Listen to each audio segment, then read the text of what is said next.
Kecil dimanja, muda foya-foya, tua kaya raya, dan mati masuk surga. Siapa yang tidak mau hidupnya seperti itu? Hidup yang selalu dalam keadaan yang baik, selalu dalam keadaan yang sehat dan bahagia. Banyak uang di kantong, tidak tua-tua, maunya muda terus, makanya klinik kecantikan laris manis bak kacang goreng. Tapi benarkah perjalanan hidup akan semudah itu? Semua orang suka kedamaian dan kenyamanan. Saudara terkasih, tidak ada seorang pun yang mau sakit dan hidup susah. Tidak ada satu orang pun yang mau menderita. Semua orang mau hidup dalam keadaan yang damai dan baik-baik saja. Tapi tahukah saudara, ada rasa damai dan kenyamanan yang ternyata sangat berbahaya. Memang ada ya seperti itu. Saya mau mengajak kita sejenak untuk napak tilas melihat sejarah perjalanan panjang umat Tuhan mulai dari abad ke-12 sampai abad ke-19 tentang bagaimana Allah dengan cara yang begitu ajaib menjaga Alkitab tetap berada sampai di tangan kita saat ini. Dalam kitab Wahyu ada skema tentang 7 meterai Allah. Ada terdapat di sana periode masa kegelapan di mana Allah membangkitkan orang-orang yang dipakai Tuhan secara khusus untuk menjaga Alkitab di tengah-tengah masa aniaya yang begitu menyeramkan. Kita mulai dari pegunungan Perancis dan Italia. Kita berkenalan dengan orang-orang Waldensia yang tersebar di Perancis dan Italia pada abad ke-12. Mereka tinggal di dalam gua-gua yang dalam dan gelap, di dalam tanah yang hanya diterangi oleh obor. Mereka menulis Alkitab ayat demi ayat, pasal demi pasal. Mereka bekerja sambil menginjil dengan setia. Orang-orang Waldensia adalah salah satu kelompok orang-orang Eropa pertama yang mendapatkan terjemahan kitab suci. Dari Prancis dan Italia, kita menuju ke Inggris. Ada seorang tokoh reformator yang bernama John Wycliffe yang hidup di abad ke-14. Wycliffe adalah orang yang pertama kali menerjemahkan Alkitab versi bahasa Inggris. Dan dia melakukan pekerjaan itu dengan setia walaupun di bawah ancaman kematian oleh Kekaisaran Roma yang begitu kejam. Dari Inggris, kita menuju ke Bohemia di Eropa bagian tengah. Masih di abad ke-14. Roh Kudus menuntun John Huss dan Jerome saat mereka membaca dengan teliti Alkitab dan tulisan-tulisan John Wycliffe. Huss dan Jerome adalah orang-orang yang sangat setia dalam mengabarkan kebenaran firman Tuhan dan tidak pernah takut akan ancaman kematian. Dan ketika hukuman kematian itu benar-benar harus mereka hadapi, John Huss berkata, "Saya lebih menghargai keselamatan mereka daripada tubuh saya yang hina ini, yang sekarang diputuskan untuk dibunuh." Dan saat api mulai menyala di sekelilingnya, ia mulai menyanyi, "Yesus anak Daud, kasihanilah aku." Demikianlah John Huss, ia terus menyanyi sampai suaranya terdiam untuk selamanya. Dari Inggris, kita menuju Jerman. Ada satu tokoh yang sangat terkenal dalam dunia kekristenan. Dia adalah Martin Luther, yang hidup di abad ke-15, tahun 1500. Luther adalah anak seorang petani yang miskin, tapi dia dididik untuk takut akan Tuhan sejak kecil. Ketika sedang memeriksa buku-buku di perpustakaan, ia menemukan Alkitab dalam bahasa Latin. Ia belum pernah melihat buku seperti itu sebelumnya. Ia sama sekali tidak tahu keberadaan buku itu. Luther hanya pernah mendengar bagian-bagian dari Injil dan kitab suci dan juga surat para rasul yang dibacakan kepada orang-orang pada jam-jam ibadah. Dan saat itu, Luther untuk pertama kalinya melihat keseluruhan firman isi Alkitab dan dengan rasa kagum bercampur haru dia membalik halaman-halaman kudus itu. Dengan denyut nadi yang lebih cepat dan jantung berdebar-debar, Luther membaca firman kehidupan dengan rasa haus yang begitu dalam. Setelah berhenti sejenak, ia berseru, "Oh Tuhan, seandainya saja aku memiliki buku ini menjadi milikku sendiri." Setiap saat di waktu senggangnya, Luther menggunakan waktunya untuk belajar, sampai dia mengurangi waktu tidur dan waktu untuk makannya. Di atas segalanya yang lain, ia sangat bersukacita mempelajari firman Allah, dan saat ia menemukan sebuah Alkitab yang dirantai di depan dinding sebuah biara, Luther sering pergi ke sana dan menghabiskan banyak waktu untuk membacanya. Perang yang mengerikan terjadi sebagai akibat dari penindasan Kekaisaran Roma terhadap pengajaran Alkitab. Alkitab dibakar dan lembaga-lembaga Alkitab dilenyapkan. Penolakan Alkitab dan diremehkannya kasih karunia Allah membuat Allah membiarkan kejahatan sampai mencapai puncaknya. Revolusi Perancis yang mengerikan akibat penolakan mereka terhadap firman Tuhan sebenarnya sudah dibuatkan dalam kitab Wahyu. Dan Allah tetap memegang kendali. Penganiayaan terhadap umat Tuhan tidak berlangsung terus. Allah dalam kemurahannya telah mempersingkat waktunya. Penganiayaan umat Tuhan itu akhirnya meluas dari Inggris, Prancis sampai negeri Belanda di abad ke-17. Dan pada akhirnya umat Tuhan mencari tempat yang baru. Satu tempat di mana mereka bisa beribadah dengan tenang tanpa aniaya. Di dunia yang baru yang sekarang kita kenal sebagai Amerika Serikat. Di sana umat Tuhan mulai menikmati kebebasan beragama. Tapi bagaimana kondisi kerohanian umat Tuhan saat itu? Saat mereka tidak lagi dalam masa aniaya. Hal yang menyedihkan adalah justru terjadi kemunduran iman dalam kebebasan beribadah. Tersedianya Alkitab secara luas pada permulaan abad ke-19 dan terang besar yang dicurahkan ke dunia, sayangnya tidak diikuti oleh kemajuan pengetahuan kebenaran yang dinyatakan di dalam Alkitab. Kalau dalam masa aniaya, saat Alkitab susah untuk didapatkan, justru umat Tuhan sungguh-sungguh belajar dan hidup setia. Tapi setelah masa damai dan firman Tuhan telah ditempatkan dalam jangkauan semua orang, justru mereka mulai lengah. Setan memang membiarkan mereka beribadah dengan bebas, tapi setan menuntun banyak orang menilai firman itu dengan enteng dan membuai umat Tuhan untuk melalaikan penyelidikan pelajaran Alkitab. Dengan demikian, mereka terus menerima interpretasi yang salah dan akhirnya mereka mulai menerima ajaran-ajaran yang tidak berdasarkan Alkitab. Saudara terkasih, Alkitab yang kita miliki sekarang itu adalah hasil perjuangan dan darah para reformator yang meregang nyawa untuk mempertahankannya dengan pertolongan Allah. Mereka sangat menghargai Alkitab dan membacanya dengan penuh kesungguhan dan berurai air mata. Tapi sayangnya, saat Alkitab itu berada dekat kita, kita enggan untuk membuka dan mempelajarinya dengan sepenuh hati. Yesus berkata dalam Yohanes 12 ayat 35, "Selama terang itu ada padamu, percayalah kepadanya, supaya kegelapan jangan menguasai kamu." Mereka yang menjauhkan diri dari terang yang telah diberikan Allah, atau lalai mencarinya ketika dalam jangkauan mereka akan ditinggalkan dalam kegelapan. Umat Tuhan di masa aniaya, imannya justru luar biasa. Mereka siap mati bagi Tuhan. Tapi di saat kenyamanan menghampiri, justru mereka kompromi dan akhirnya menyerah kalah dengan daya tarik dunia. Saat ini, banyak gedung-gedung gereja di Amerika dan Eropa sudah berubah menjadi kafe dan tempat peribadatan agama lain. Karena orang Kristen tidak suka lagi beribadah. Itu tepat seperti apa yang firman Tuhan sudah nubuatkan. Di akhir zaman, orang tidak lagi mempedulikan agama. Masalah, kegagalan, kesusahan, dan pengalaman buruk itu adalah teman terbaik bagi pertumbuhan iman kita. Pergumulan hidup kita setiap hari adalah satu tempat yang kudus. Itu bukan krisis, tapi satu kesempatan untuk kita mau datang dan bertobat. Saudara terkasih, musuh utama pertumbuhan rohani itu bukan kesusahan, melainkan kenyamanan dan kedamaian. Bapak Ibu, Tuhan bisa memanggil kita dengan berbagai cara. Dan kesusahan tidak pernah gagal untuk memanggil kita untuk mau datang kepada Tuhan dengan kesungguhan. Saudara terkasih, kalau kita ingin melihat bentuk doa yang sungguh-sungguh, itu tidak terjadi, itu tidak terdapat di gedung gereja yang ber-AC, di tempat yang nyaman, tapi itu terjadi di ruang ICU. Kita mendengar seorang ibu yang berdoa kepada anak yang sudah divonis dokter bahwa hidup anaknya hanya tinggal 2 bulan lagi. Saat ibu itu mendengar vonis itu, tidak mungkin dia hanya berdoa, "Tuhan, sembuhkanlah anak saya." Amin. Pasti doanya tidak seperti itu. Dia akan datang kepada Tuhan dengan sepenuh hati, menangis di kaki Tuhan, dan mungkin berpuasa. Menjerit dan menangis, minta kesembuhan dari Tuhan. Itulah doa yang sungguh-sungguh. Saudara, banyak sekali orang dipulihkan secara rohani, justru saat mereka mengalami kanker.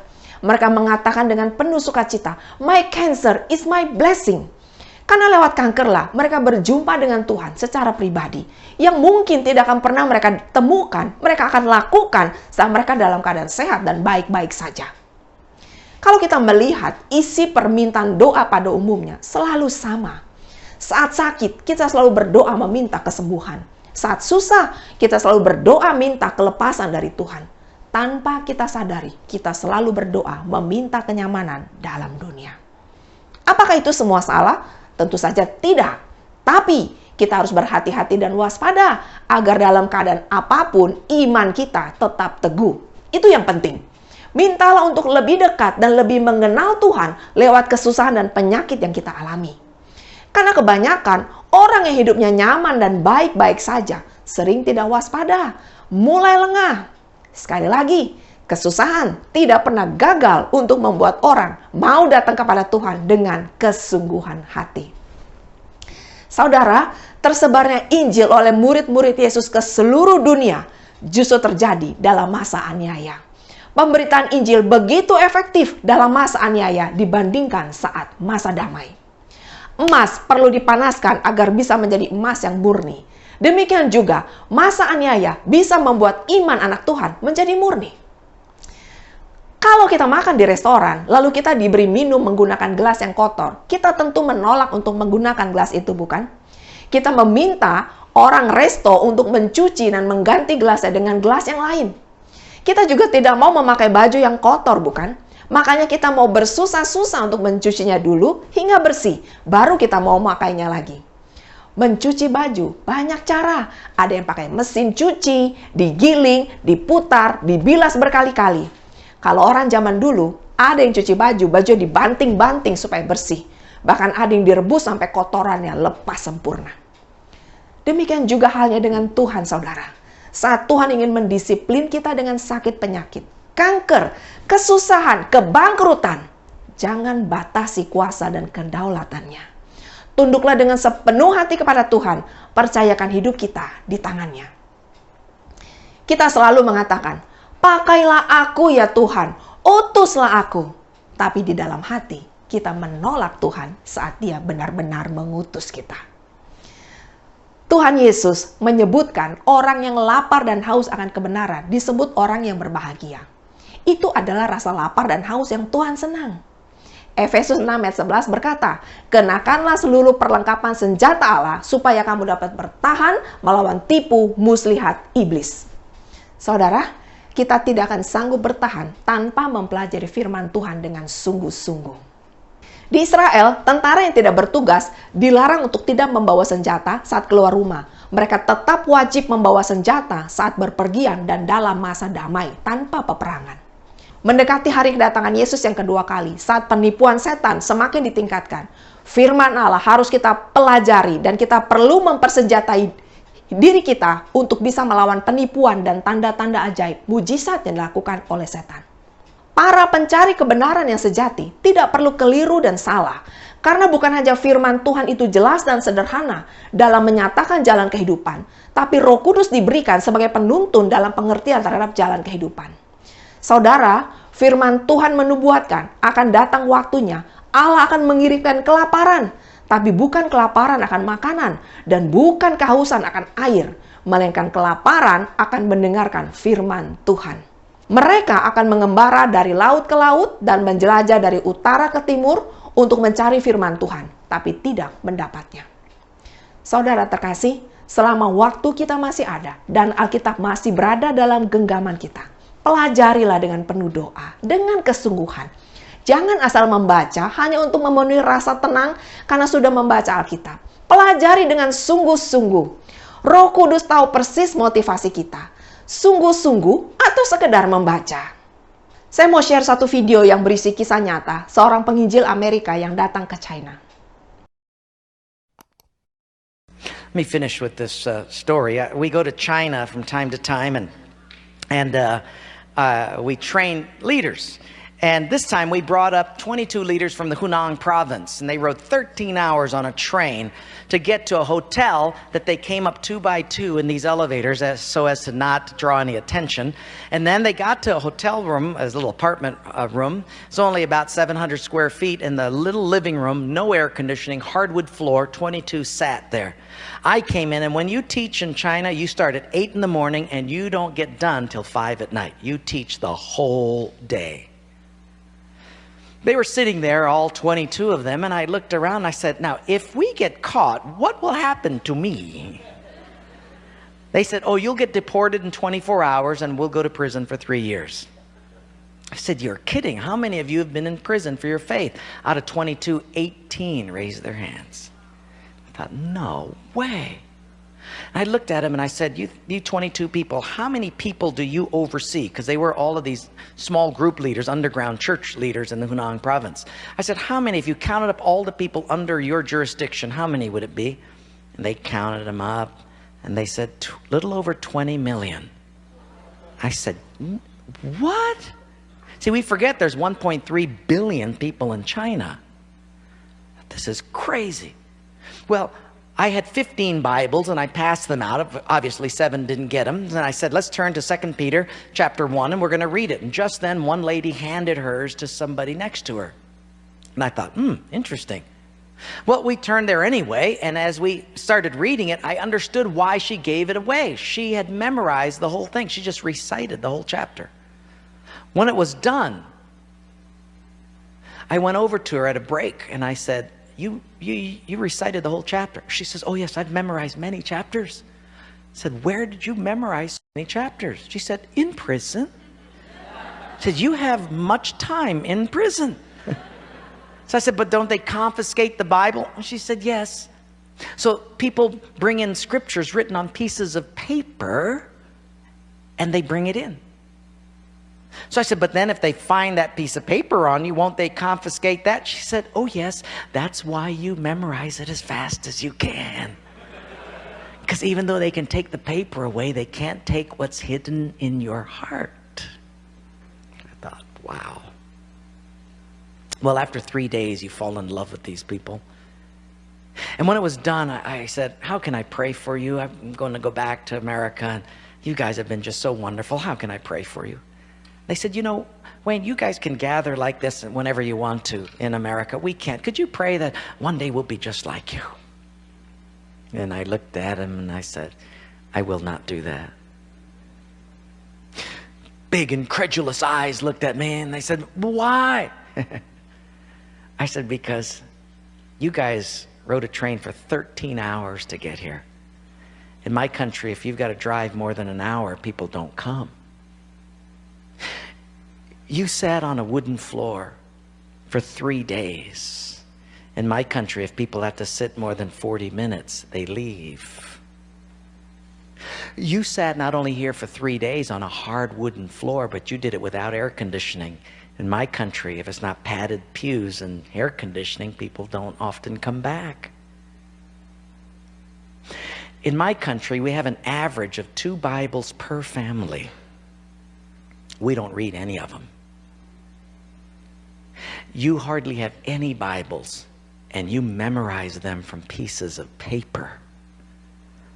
I will not pray that we become like, you become like us, but I will pray that we become just like you. Kalau nyamannya hidup membuat kita menjauh dari Tuhan, itu bukanlah damai yang sesungguhnya. Itu justru damai yang berbahaya bagi kerohanian kita. Saudara terkasih, berapa banyak Alkitab di rumah saudara saat ini? Berapa banyak buku-buku rohani dalam rumah kita saat ini? Apakah buku itu mulai berdebu karena kita tidak mau membacanya lagi? Kita mungkin rajin membelinya, tapi kita tidak rajin dan sungguh-sungguh membacanya. Umat Tuhan di China harus naik kereta 13 jam untuk beribadah. Tapi iman mereka bertumbuh dengan luar biasa. Sekarang kita tinggal dengan nyaman dalam ruangan ber-AC dan punya banyak Alkitab dalam berbagai versi. Mau ikut ibadah, tinggal klik. Dan kita berharap agar ibadah cepat selesai. Supaya saya bisa mengerjakan apa yang saya mau. Kita punya semua fasilitas untuk bertumbuh. Tapi sayangnya, keinginan kita untuk bertumbuh tidak ada. Ada survei yang diadakan tentang waktu yang sudah dihabiskan oleh seseorang yang hidup sampai umur 75 tahun. Hasilnya adalah sebagai berikut. 23 tahun dalam hidupnya digunakan untuk tidur. 19 tahun untuk bekerja. 9 tahun untuk menonton TV dan melakukan hobinya. 7,5 tahun untuk berpakaian, merias diri. 6 tahun untuk makan dan 6 tahun untuk santai. Dan hanya setengah tahun untuk beribadah.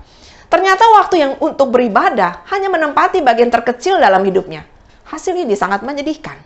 Saudara, kalau iblis datang dengan wujud yang seperti ini, atau seperti itu, kita pasti say no to setan. Tapi bagaimana kalau setannya muncul dalam bentuk seperti ini? Kita bisa say no? kita akan susah lepas. Ada dua gaya hidup yang sedang mewabah di kalangan anak-anak muda saat ini. Flex culture dan hustle culture. Flex culture adalah budaya untuk pamer.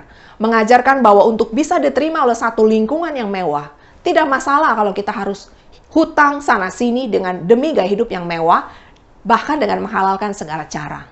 Sebaliknya penganut hustle culture selalu memikirkan kerja dan kerja. Mereka tidak punya waktu untuk santai. Mereka akan selalu merasa bersalah ketika beristirahat. Memiliki target yang tidak realistis. Mereka sering mengalami burnout atau kelelahan secara mental karena terlalu lelah bekerja. Mereka tidak pernah puas dengan hasil kerjanya. Mereka tercengkram dalam kesibukan kerja sedemikian rupa.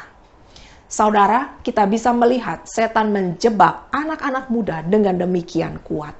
Setan menebarkan keinginan akan kemewahan dan rasa takut dalam hidup manusia.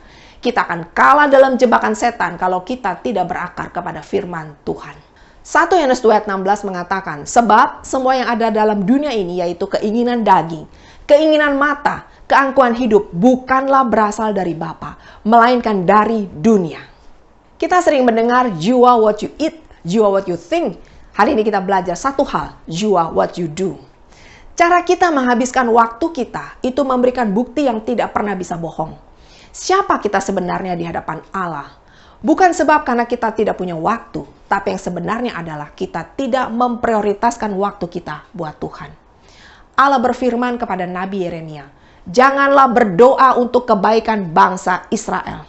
Bangsa Israel memang terlihat rajin beribadah, tapi Tuhan berkata dengan tegas, sekalipun mereka berpuasa, aku tidak akan mendengarkan seruan mereka. Sekalipun mereka mempersembahkan korban bakaran dan korban sajian, aku tidak akan berkenan kepada mereka. Melainkan aku akan menghabiskan mereka dengan perang, dengan kelaparan, dan dengan penyakit sampar. Lalu Nabi Yeremia berkata, aduh Tuhan Allah, bukankah para nabi telah berkata, kamu tidak akan mengalami perang dan kelaparan tidak akan pernah menimpa kamu. Tetapi aku akan memberikan kepada kamu damai sejahtera yang mantap di tempat ini. Lalu Tuhan menjawab, para nabi itu bernubuat palsu demi namaku. Aku tidak mengutus mereka, tidak memerintahkan mereka dan tidak berfirman kepada mereka. Mereka menubuatkan kepadamu penglihatan bohong, ramalan kosong dan tipu rekaan hatinya sendiri.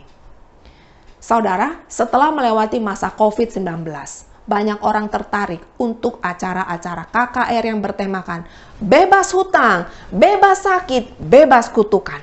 Banyak orang yang hadir dalam acara-acara seperti itu. Padahal firman Tuhan jelas mengatakan bahwa hari Tuhan datang seperti pencuri pada malam hari. Apabila mereka mengatakan semuanya damai dan aman, maka tiba-tiba mereka ditimpa oleh kebinasaan. Seperti seorang perempuan yang hamil ditimpa oleh sakit bersalin. Mereka pasti tidak akan luput. Saudara, kedatangan Tuhan justru terjadi saat orang mengatakan dunia dalam keadaan damai dan aman. Jadi kalau ada pengajaran yang mengatakan dunia akan memasuki masa damai, hati-hati, jangan sampai kita tertidur dan lengah. Apa prioritas dalam hidup kita? Semua orang bilang mereka sibuk. Kalau Martin Luther berkata, setiap waktu di waktu senggangnya ia gunakan untuk belajar, sehingga mengurangi waktu tidur dan waktu makannya. Bagaimana dengan kita? Kita sangat teratur mengatur waktu istirahat dan makan kita dengan teliti. Kita takut sakit mah. Tapi seringkali kita tidak sungguh-sungguh mengatur waktu untuk makan roti hidup setiap hari. Saat kita sakit kanker, lalu dokter yang kita mau kunjungi, suruh kita antri sampai tengah malam, kita rela melakukannya bukan? Tapi apakah kita akan melakukan hal yang sama untuk sakit rohani kita? Banyak orang berdoa syafaat untuk kebangunan rohani bangsa dan negara. Tidak ada yang salah dengan itu. Tapi tahukah saudara, sesungguhnya kebangunan rohani itu harus dimulai dari diri kita sendiri dulu. Kebangunan rohani dimulai pada saat kita mau membuang semua kecanduan dalam berbagai bentuk yang selama ini lebih banyak menguras waktu dan perhatian kita. Kebangunan rohani dimulai saat kita mematikan tayangan YouTube dan mulai mempelajari Alkitab. Mungkin banyak dari kita mengatakan, saya baca kok Alkitab setiap hari, tapi sekedar baca supaya merasa tenang karena sudah melakukan saat teduh. Jadi untuk menenteramkan hati nurani saja sebenarnya. Tapi sebenarnya hati kita tidak di sana. Dan akhirnya itu cuma menjadi rutinitas biasa, lama-lama kita menjadi bosan untuk melakukannya. Anak-anak kita mungkin tidak lagi nonton bioskop, tapi menghabiskan waktu di depan layar untuk main game seharian. Anak sekarang lebih takut kalau nilainya di sekolah turun dibandingkan dengan nilai kerohanian mereka merosot tanpa disadari. Anak-anak lebih takut sama guru dibandingkan sama Tuhan, karena menganggap Tuhan selalu mau mengampuni kesalahan kita. Akhirnya, doa pengampunan dosa kita menjadi suatu hal yang biasa saja. Kita lebih takut kehilangan berkat jasmani dibandingkan berkat rohani. Firman Tuhan mengatakan akan ada kedurhakaan sebelum kedatangan Tuhan. 2 Tesalonika 2 berkata, kedatangan si pendurhaka itu adalah pekerjaan iblis dan akan disertai rupa-rupa perbuatan ajaib, tanda-tanda dan mujizat-mujizat palsu, dengan rupa-rupa tipu daya jahat terhadap orang-orang yang harus binasa karena mereka tidak menerima dan mengasihi kebenaran yang dapat menyelamatkan mereka. Itulah sebabnya Allah mendatangkan kesesatan atas mereka yang menyebabkan mereka percaya akan dusta, supaya dihukum semua orang yang tidak percaya akan kebenaran dan yang suka dengan kejahatan.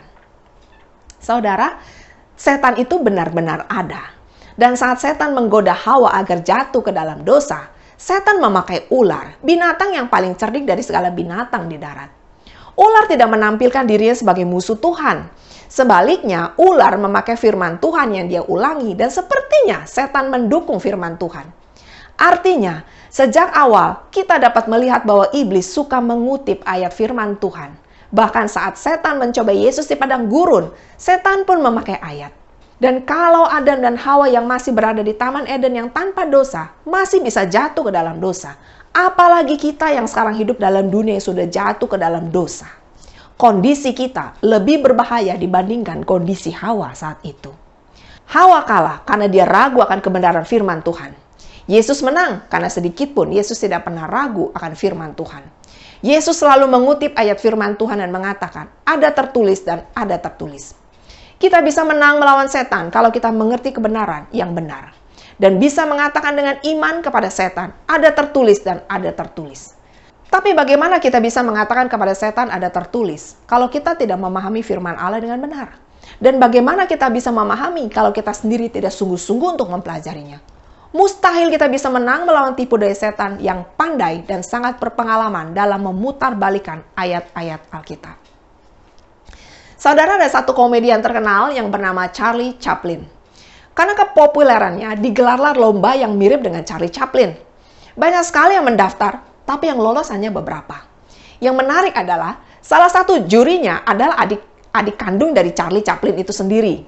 Dan tanpa sepengetahuan siapapun, Charlie Chaplin yang asli ikut dalam perlombaan. Dan yang menarik, ternyata Charlie Chaplin yang asli itu kalah.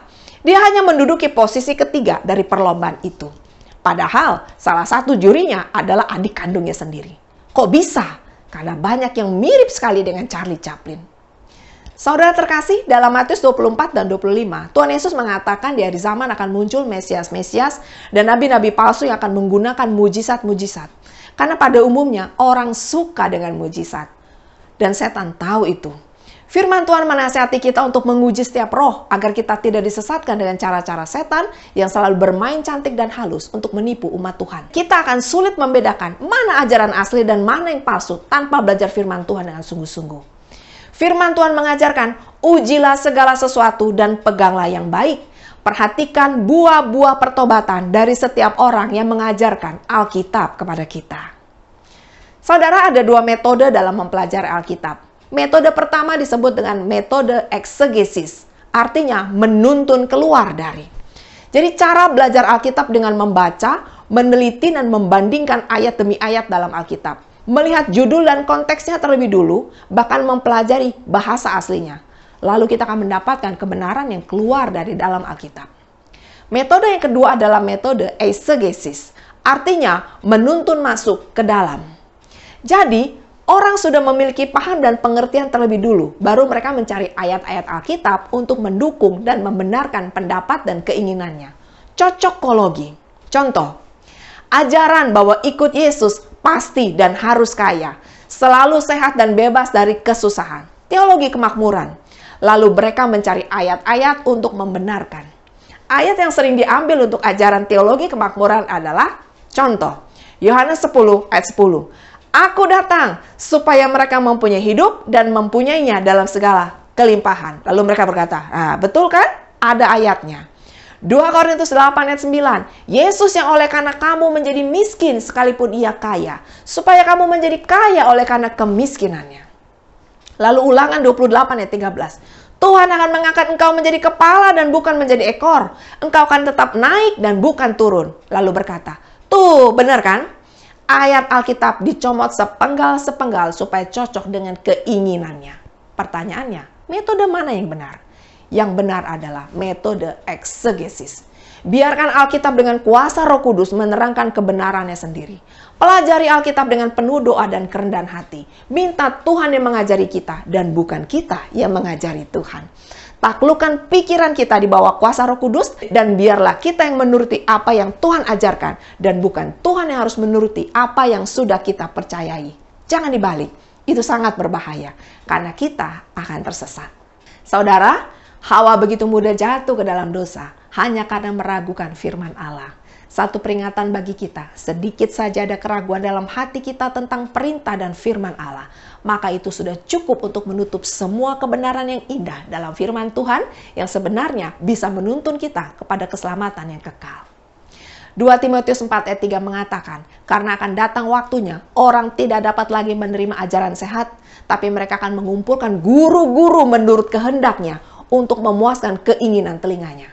Alkitab sudah menubuatkan, orang senang dengan pengajaran yang sesuai dengan apa yang mereka mau, bukan yang Tuhan mau.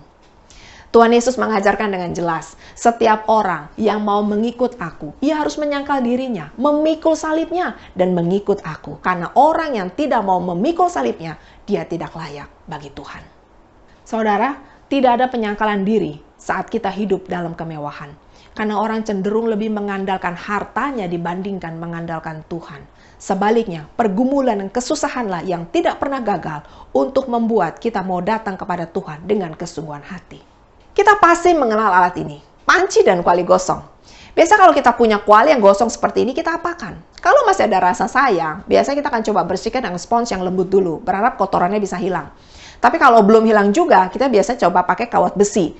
Dan kalau kotorannya benar-benar nggak bisa hilang, artinya alat itu sudah tidak bisa kita pakai lagi. Akhirnya kita apakan? Terpaksa kita buang.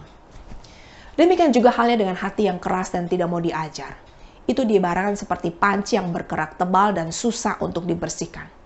Kalau kita mau tunduk pada apapun kehendak Tuhan, maka Tuhan akan menggosok kita dengan spons-spons lembut lewat masalah-masalah yang ringan dalam kehidupan. Tapi kalau kita terus mengeraskan hati kita, maka Tuhan mungkin terpaksa akan memakai kawat besi untuk membersihkan dan membentuk kita. Dan kalau kita terus-menerus mengeraskan hati saat didisiplin oleh Allah, maka pada akhirnya Tuhan akan membiarkan kita ditelan oleh setan. Jadi jangan keraskan hati dan bersungut-sungut saat Tuhan menegur kita lewat masalah. Jangan membuat Tuhan akhirnya terpaksa harus mendisiplin kita dengan kawat besi yang keras dan tajam supaya kita mau benar-benar bertobat. Yohanes 14 ayat 27 berkata, damai sejahteraku tinggalkan bagimu, damai sejahteraku kuberikan kepadamu, dan apa yang kuberikan tidak seperti yang diberikan oleh dunia kepadamu. Janganlah gelisah dan gentar hatimu. Jadi untuk bisa membedakan mana damai yang dari Tuhan dan mana damai yang bukan dari Tuhan, tidak ada jalan lain. Kita harus mempelajari firman Tuhan dengan kesungguhan hati. Damai dari dunia yang terlihat memberi kenyamanan justru sering membuat kita jauh dari Tuhan. Damai dari Tuhan akan membuat kita semakin dekat dengan Tuhan, meskipun dalam pergumulan. Saudara, kalau kita bandingkan kapal Titanic dengan Bahtera Nuh, perbedaannya cukup signifikan. Bahtera Nuh dibuat untuk manusia selamat. Sayangnya hanya 8 orang yang mau masuk ke dalam. Selebihnya diisi oleh binatang. Padahal persediaan makanan yang ada itu cukup untuk manusia dan binatang untuk masa 1 tahun. Sementara kapal Titanic itu dibuat untuk manusia bersenang-senang. Kapasitasnya itu bisa memuat lebih dari 3.000 orang. Dan persediaan makanannya ternyata cukup hanya untuk 2 minggu. Sayangnya lebih dari 1.000 orang penumpang binasa. Saudara, apakah hidup kita saat ini sedang menumpang kapal Titanic yang kelihatan enak dan menyenangkan, tapi sesungguhnya menuju kebinasaan? Atau sebaliknya, kita sedang berada dalam Bahtera Nuh yang penuh dengan kotoran dan bau busuk, namun justru itu menyelamatkan kita. Menghukum adalah satu keanehan bagi Tuhan yang Maha Kasih, tapi demi keadilannya, Tuhan terpaksa menghukum. Sebagian besar dari bangsa Israel yang dituntun keluar dari Mesir, mereka mati di padang gurun sebelum masuk negeri Kanaan. Dan selama perjalanan mereka, Tuhan mendisiplin mereka dengan banyak hal untuk memurnikan karakter mereka. Tapi mereka terus berontak dan mengeraskan hati. Akhirnya Tuhan terpaksa mengambil keputusan tegas. Kasih yang menyebut hal yang salah sebagai kebenaran dan kebenaran disebut sebagai kesalahan, itu bukanlah kasih. Kasih yang sejati berani menegur dan berani mengampuni. Saat kita ditegur oleh Tuhan dalam kesesatan kita, itu adalah bukti bahwa kasih Allah adalah kasih yang sejati. Tuhan yang Maha Kasih tidak mau satu pun dari kita yang binasa. Demikian juga teman yang baik adalah teman yang berani menegur, bukan membiarkan. Banyak orang karena tidak mau merusak pertemanan, membiarkan temannya dalam kesalahan, karena tidak mau menyinggung perasaan. Biar ajalah, yang penting itu bukan saya. Saudara, pembiaran adalah dosa. Dan untuk mengetes kerendahan hati seseorang sangat mudah. Kalau orang itu mudah marah saat diberi nasihat dan teguran, itu satu bukti bahwa orang itu tidak cukup rendah hati.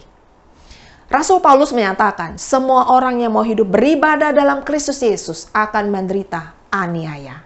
Hal yang paling penting yang bisa membangunkan iman umat Tuhan saat ini adalah bukan masa damai, melainkan masa aniaya. Saat umat Tuhan merasa nyaman karena merasa sudah hadir di gereja dan merasakan damai, setan tertawa puas karena umat Tuhan sudah dikalahkan tanpa perlu digoda lagi. Kenyamanan membuat iman mati. Sebaliknya, penganiayaan membuat iman hidup. Ayub 5 ayat 17 mengajarkan kepada kita apa arti bahagia dan damai yang sesungguhnya. Itu hanya bisa kita dapatkan saat kita merespon dengan baik teguran dan didikan Allah dalam hidup kita. Kita perlu memeriksa hidup kita dan menghilangkan segala sesuatu yang menghalangi pertumbuhan rohani kita. Apapun yang melemahkan penalaran kita, menumpulkan hati nurani kita, atau menahan keinginan kita untuk lebih dekat dengan Tuhan, harus disingkirkan. Setiap hal yang mungkin digunakan setan untuk memisahkan kita dari Bapa Sorgawi kita, harus dihapus dari kehidupan kita. Berdoa dan mintalah Tuhan untuk melindungi hati dan pikiran kita, agar kita dapat tetap murni dan setia kepadanya. Carilah tuntunan sorga dan dengarkan Roh Kudus saat pintu kesempatan itu masih ada. Saudara, mengapa saat kita berdoa kita refleks untuk menundukkan kepala dan menutup mata kita? Karena hal-hal yang bersifat kekal hanya bisa kita dapatkan saat kita fokus hanya kepada Tuhan, menutup mata jasmani kita, dan mulai membuka mata iman kita. Damai sejati yang dari Tuhan hanya bisa kita dapatkan saat kita mulai mengarahkan mata iman kita kepada perkara yang tidak kelihatan dan yang kekal. Dan kita perlu menutup mata kita. 2 Korintus 4 ayat 18 berkata, sebab kami tidak memperhatikan yang kelihatan, melainkan yang tak kelihatan. Karena yang kelihatan adalah sementara, sedangkan yang tak kelihatan adalah kekal. Saudara, Lukas 18 menceritakan tentang 2 orang yang datang beribadah ke bait Allah. Mereka adalah orang Farisi dan pemungut cukai. Orang Farisi merasa dirinya adalah orang yang benar dan layak karena merasa tidak sama seperti semua orang lain. Dia merasa bukan perampok, dia bukan orang yang lalim, bukan penzina, dan bukan juga seperti pemungut cukai. Dia bahkan berpuasa 2 kali seminggu, memberikan persepuluhan dari segala penghasilan, menguruskan sabat dengan begitu ketat. Kebalikan dengan si pemungut cukai yang justru berdiri jauh-jauh.